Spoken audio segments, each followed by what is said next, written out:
Europe 1, il est 9h30. 8h30. 8h30. Oh. Europe 1.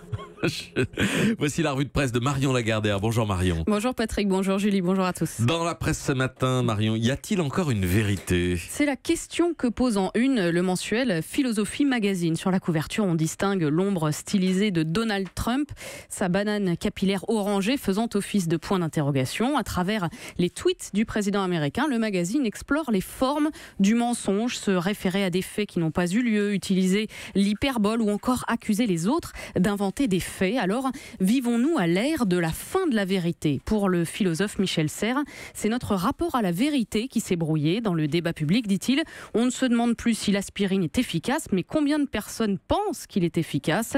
L'important n'est pas la vérité, mais d'exprimer ce que ressentent les gens.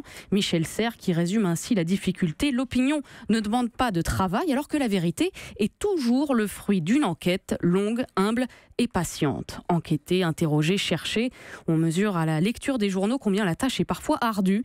Par exemple, quelle est la vérité sur ce qui se passe en Corée du Nord ? Plusieurs reportages cherchent à vous décrire au mieux le pays de Kim Jong-un. On peut conseiller celui de Society où Pierre-Philippe Berson a écumé les bars autorisés de Pyongyang. Les Nord-Coréens boivent entre eux, dit-il, sous étroite surveillance. On trinque à l'émergence d'une nouvelle classe moyenne. Un anonyme confie pourtant que récemment, les autorités ont réduit les horaires d'ouverture des bars, ce qui est une bonne chose, dit-il, parce que les gens boivent trop, ils ont du mal à aller travailler le lendemain, ou peut-être que les langues se délient trop. Reportage aussi dans Vanity Fair où Adrien Gombeau a pu visiter les parcs d'attractions du pays. La famille dirigeante qui est fascinée par Disneyland en a fait construire plusieurs, mais là aussi difficile d'obtenir la vérité.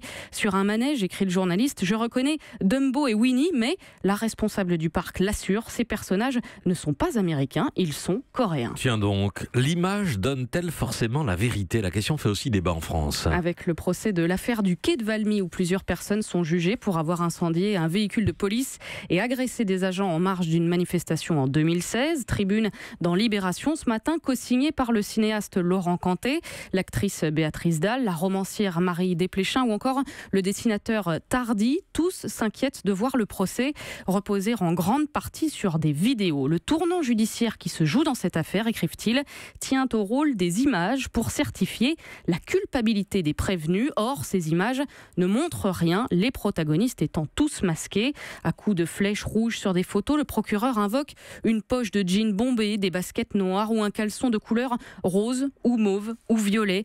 Mais pour en avoir côtoyé un grand nombre, pour les mettre en scène ou les avoir créés, nous savons qu'une image ne vaut rien en elle-même, qu'elle est indissociable d'un discours.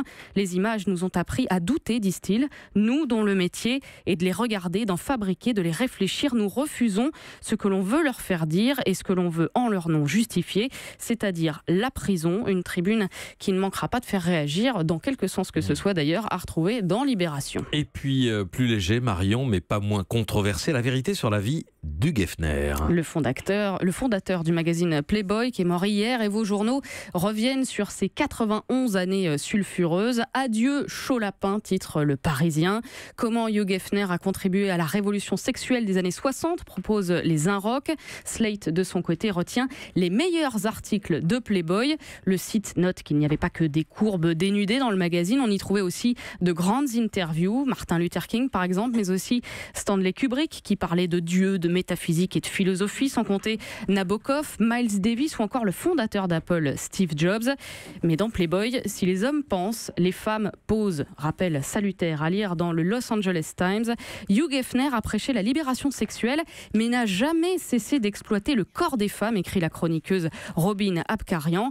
Elle raconte l'interview qu'elle est allée faire au Playboy Mansion en 91 d'une jeune playmate de 23 ans, ravie de réaliser son rêve d'enfance, la promesse qu'elle avait faite à son père en voyant son calendrier Playboy de pouvoir un jour être l'une de ses filles. Hefner est probablement l'homme qui a le plus contribué à banaliser l'exploitation du corps des femmes, écrit la chroniqueuse. C'est lui qui a ancré l'idée que les femmes et leur image sont là pour satisfaire les hommes. Conclusion de la journaliste, Hefner, c'est l'homme du XXe siècle qui, pour se libérer du puritanisme, a fait de la femme un objet. Enfin, toujours à propos de vérité, interview fleuve d'un autre Américain, le maître du polar, James Ellroy. Oui, Ellroy, auteur entre autres du Dahlia Noir et de LA Confidential. C'est à lire dans le dernier numéro de la revue America. Ah, la vérité, dit-il, encore une de ces sacrées foutaises. Vous pouvez me dire, vous, ce qu'est la vérité ?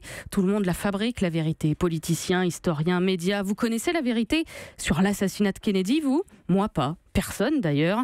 James Ellroy, ronchon, sceptique, limite complotiste, ajoute tout de même que broyer du noir ne rend pas créatif. J'ai longtemps cru que cela alimentait mon écriture, dit-il, mais avec le recul, il y a une chose que je peux affirmer catégoriquement, c'est des foutaises, des conneries romantiques à laisser aux adolescents. Aujourd'hui, je suis heureux et être heureux me permet d'effectuer le meilleur travail que j'ai jamais accompli. Rien que ça.